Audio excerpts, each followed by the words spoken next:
Recently, I had the opportunity to talk to a childhood inspiration of mine.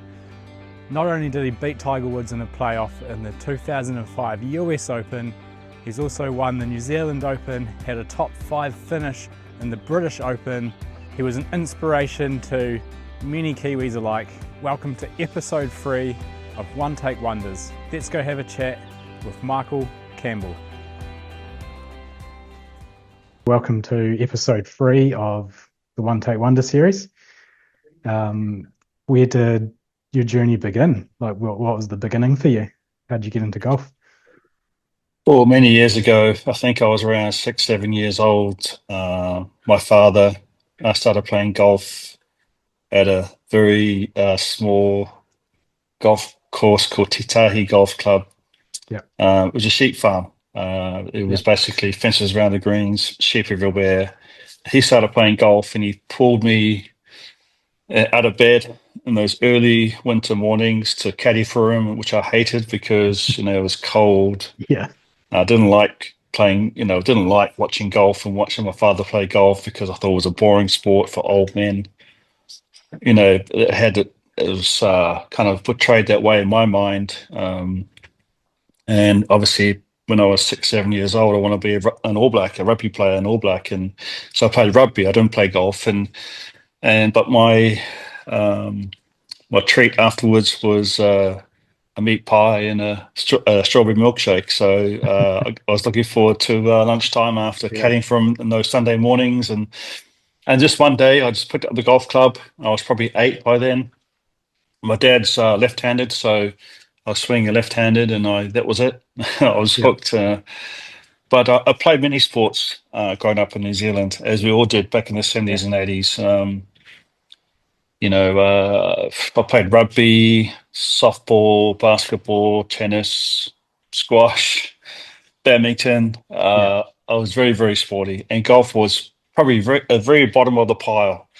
Right. Um, and then I don't know. Then I just started playing more and more of golf and less of the other sports, and I kind of knew quickly I wasn't good enough to be an All Black, so I thought I'd just focus on playing golf. And yeah, age of 13, I was allowed to join the golf club itself, Titahi Golf Club, and my Okay. first handicap was 33 Yeah.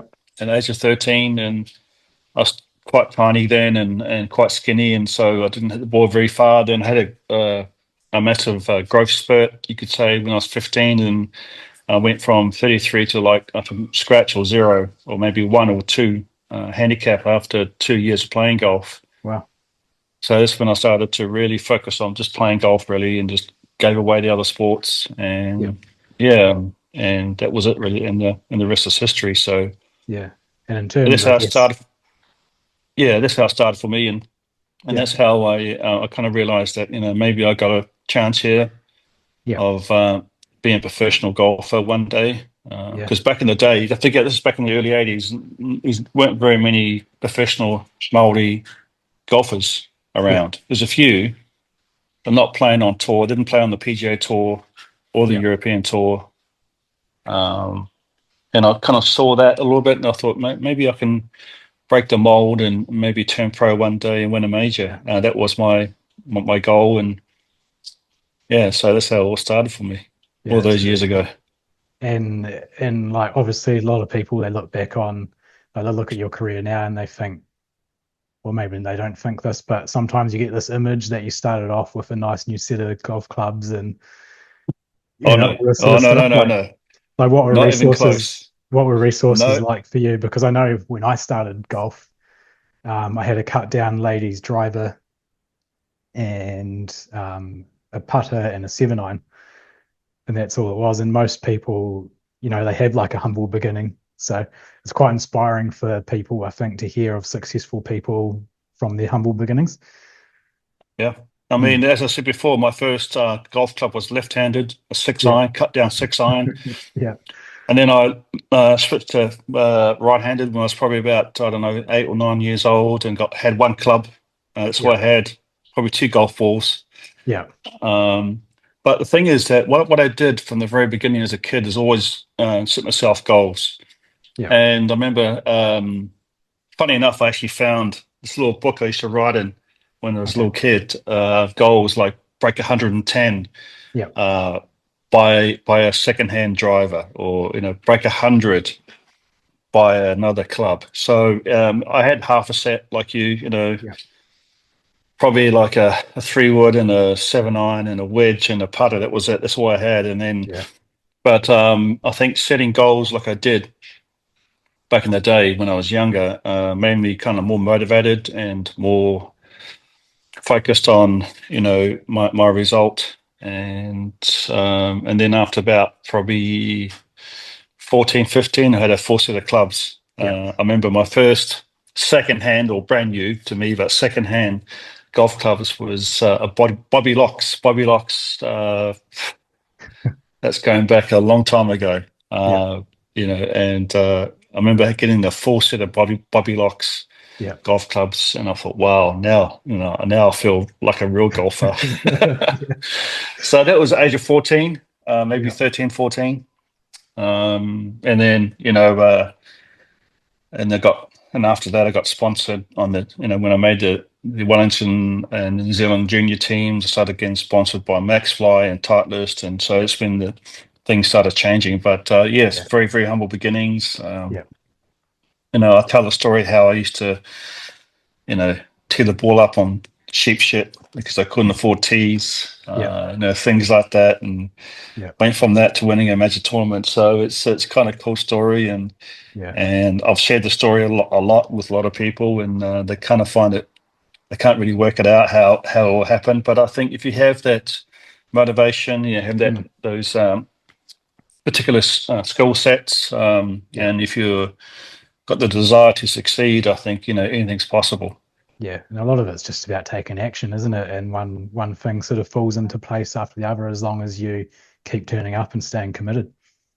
Well, they say action's more it's more powerful than words. Yeah. So yeah, I was fully committed to playing golf, and I remember getting up at early hours in the morning and watching the last 9 holes of Augusta with my dad. Yeah. Because I think the time difference is like 5 o'clock in the morning. Mm. Watching the last 9 holes, I remember watching Jack Nicklaus win back in '79 or something like that, Yeah. or maybe 80, 81. I can't remember. And I said, well, it'd be great to play there one day. And I have, I've played there 15, 16 times at Augusta. Yeah. It's crazy. So it is kind of crazy. Yeah. But I've always been, into my sport. I used to get up at 2 or 3 o'clock in the morning when the All Blacks played in England with my dad. So my father was really the showed me the pathway of sport. And I was very motivated by watching I mean, I had a lot of role models growing up. Yeah. Graham Murray. I remember Graham Murray way before back in the 70s and Okay. 80s. Bernie Fraser, those guys, and Yeah. Buck Shelford, and all the All Blacks I looked up to, and were very inspirational. And Yeah. I think it's important when as a kid growing up, you need to have those kind of mentors or those Mm. people to look up to. And yeah, I can Murray Mexdad, Zin Yeah. Zambrook, Yeah. all the legends of the All Blacks. And I remember watching those guys on TV all the time, and I was really, really inspired by that. Mm. Yeah. It's really cool. And I guess like we're trying to show the full round of struggles of success as well, and being committed and pushing through some of those harder times. Like obviously getting to the level of playing that you got to. Was there ever a time when you kind of just thought it all felt too hard and you kind of felt like quitting? If so, what was the thing that kept you going through that? Because there's always going to be, I guess, those moments of adversity. Well, all the time. I mean, Yeah. I wanted to quit a lot, but I think adversity makes you, it's a signal of growth. I think Mm. it makes you a better player. I mean, in golf, you fail more times than you succeed. Yeah. If you think about it, uh, stats wise or numbers wise, look at Tiger in his prime. He won 26% of his tournaments he entered, Yeah. and he's the GOAT. Nicholas was the same. Yeah. He's the GOAT. Mine was 2%. So, 98% of the time I failed, Yeah. you know. So, especially in golf, obviously, in teams like the All Blacks, you got a support system around you. You got other players. You can have a bad day and still win, and vice versa. Yeah. But in golf, it's a true reflection of your performance. The scorecard. There's no excuses. There's no teammates to blame. Yeah. There's no one else apart from yourself. Yeah. So yeah, you're going to fail more, and it's just the way it is. I remember seeing something on Roger Federer, for example. When he retired, he said he won 55% of his points. Yeah. So he failed 45%. Yeah. Of his points he won, and he's won 20 something major tournaments. So Yeah. people have got to realize that not going to win every time. Yeah. It's simple as that. Yeah. It's really mathematics. It's just the way it is. It's the way golf presents itself to you. You're out there by yourself. You've got to be your own. You've got to have a lot of things. You've got to have the talent, the mental fortitude. You've got to have loads of things stack up for you to play well. And sometimes you need luck. Well, most times you need luck as well. Yeah. So, sometimes I go out there and not play so well, but I actually felt that I achieved something that day. It's all about perspective. It's all about how you look at things. Did I fail? Yes, but what did I learn from that? And that's the most important thing. You learn more when you fail more times than you actually have success. Yeah, exactly. Yeah, it's funny you say that, because the best rounds I've had, you look back on the round and you kind of think, I didn't actually play that well. It's kind of a weird thing. Like, you just had good strategy and you had some luck as well. Yeah. I mean, as I say, it's a combination of a lot of things. You could have a great ball striking day and not putt so well, or vice versa. You can have a bit of bad luck or good luck, and it reflects on your scorecard, right? Yeah. And all it takes is one gust of wind and it's going to go in the water. If it didn't have a gust of wind, it would have been 2 feet away for eagle, I'd say. I don't know. Yeah. Let's give you one simple example. Yeah. It's one of those things you got to accept because it's a forever changing environment when you're out there playing. Different wind directions. Could rain in the morning when you're playing, and then the afternoon wave of players have a perfect day. The skies are cleared, no wind. So it's just one of those things you got to accept in golf, because the tee times start at 7:30 in the morning to about 2 o'clock in the afternoon. Yeah. And during that 6-hour period, the weather can change. It's just things like that. There's so many things that kind of accumulate. Yeah. For you to play well, besides playing well physically and mentally. Yeah, exactly. Yeah, it's really cool. And over your career, was there one specific moment that was a particular challenge for you, and how important were the people around you, like the team around you, that helped you through that? Well, there's many occasions, not just one particular time. Yeah, many occasions where sticks with you, or there were. Yeah, I think it was after the success I had in 95. I finished third in the Open, nearly won that at the St Andrews, and my first year on tour, on the European Tour, finished fifth on the money list. Yeah. And then I was injured. I was out for 6 months, came back, struggled with my game for like a year and a half, went to a qualifying school, failed there. So this is around 97, 98. Okay. And had a few invites. And there was a time I played the French Open. And I figured this shot 82, 83. I thought, that's it, I'm done. I've had enough. I can't. I gave it 110%. I said, no, I've had enough. Enough of this crap. I'm done. Yeah. And I'm in the hotel room, and I'm talking to my coach at the time, Jonathan Yarwood. He's a very close friend of mine. And he's been a very close friend of mine for a very long time. He said, look, Cambo. He said, look, Michael, come over to America. Let's sort this out. This is going back in, and now this is like the end of 98. Okay. Because I had the qualifying school, because I missed my car for 2 years, and went over to America, and we worked so hard, and I got my card back again. Yeah. And then 99. So playing great again, and then all it took was a bit of hard work and self-belief, and shifting a few things around, But yeah, I had a great support system around me, my family, my friends, my coach, my wife at the time, very supportive, because you need it when I was low. That was the lowest I've ever been, I think, as a professional golfer. Yeah. Was in 1998, end of 1998. So, and then in 2000, I won like 5 times. Yeah. Around the world, including New Zealand Open, which has been my proudest moment, apart from when you win the US Open. Yeah. So yeah, it's been a roller coaster ride, but that's what you get in golf. Yeah, exactly. It's interesting you say that, actually, because when I did the interview with Michael Hendry recently, he sort of said a similar thing. He had a bit of a slump, and he didn't so much as take time off. He went and doubled down and worked even harder, just like you've mentioned you've done, and then Yeah. came out on the other side of that and played some of the best golf he's played.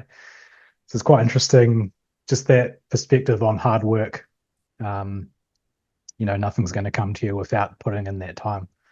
No, I mean, I remember that time in 98. I was working till my hands bled. I just said, no, I'm better than this. I know I can get through this, and yeah, and that's what I agree with Michael what he did as well. I mean, if you talk to all the athletes, not only just golfers, but all top athletes around the world, that probably say the same. You got to work harder. If things aren't working, maybe you need to change things, like change, I don't know, equipment, or change people around you or whatever. But process or something. Or the process itself, yes, the process is very important. And then you'll see a difference or a change, and all it takes is just one. I can speak when it comes to golf. All it takes is one good round, and that's it. You're away. Yeah, momentum. What one good week? Yeah, momentum. One good week of playing well. You may not win, but you're in the top 10 or top 20 or whatever it's going to be, and you felt that, jeepers, I'm closer now. Yeah, it's really cool. And we'll finish on a bit of a positive note. So over your very long, successful career, is there one specific moment? Obviously, you've won the US Open and bet Tiger Woods. Like, that was pretty incredible. But out of all the hard work you've put in and everything, what's like one specific moment that really made it worthwhile? Chasing these goals and dreams, staying committed, work until your hands bled, all that sort of stuff. Yeah, I mean, for me, it's very simple. Coming home after winning the US Open. I remember I had I think 10 days in between tournaments. Okay. And I said to my management group at the time, I said, I want to go home. They said, are you crazy? You can't go home. I said, no, make it happen. Yeah. So they made it happen, and I went home, had the homecoming tour, ticky tape parade, went to all these different schools around the country, and just wanted to send a message to all these young kids who had these dreams and aspirations to be something in their lives, to say, it is possible. If Michael Campbell can do it, so can you. Yeah. And that was so fulfilling. Obviously, it's a product of what I did. Yeah. But coming home that time and to share my success with my people was great for the soul. Yeah. It felt so nice. And I believe that hopefully I made a difference. That's one thing that my grandmother taught me from a very young age. Yeah. I remember I was very close to her, and she said to me, Michael, one day, I was 10 years old, don't forget. This is a story I tell a lot. I was 10 years old, and she used to smoke her own little rollies, little cigarettes. I sit down there with her and help her roll her cigarettes. And she was a very wise woman. And she said to me one day, Michael, I think you're going to do something special in your life. I said, I had no idea. I was 10 years old. Yeah. What are you talking about, Grandma? Yeah. I used to call her Nana. And she goes, yeah, when you do, remember this one thing. And I said, well, what's that? She goes, when you do receive, you're born with two hands. I said, okay. What's that? And she goes, one to receive, one to give back. Yeah. So this was, Yeah. when I was 10 years old. And so I won the US Open 25 years later. Yeah. So that's why I went back. I wanted to give back to my country, back to the people. Yeah. And so that stuck in my mind for a very long time, and it still is, obviously, what my grandmother said to me Yeah. all those years ago. So that's why I came back. Yeah. And It's really special. it was a crazy, crazy, crazy 10 days. Because don't Yeah. forget, I just won probably a month before. Yeah. And so you can imagine the mayhem. Yeah. Riding I high. didn't really expect that. I didn't really expect that because I was thinking, okay, obviously it's a rugby nation. I'm not sure if New Zealand really embraced my win, but they certainly did. Oh my Yeah. goodness. Yeah. The Tiki Certainly Tape did. Parade was incredible.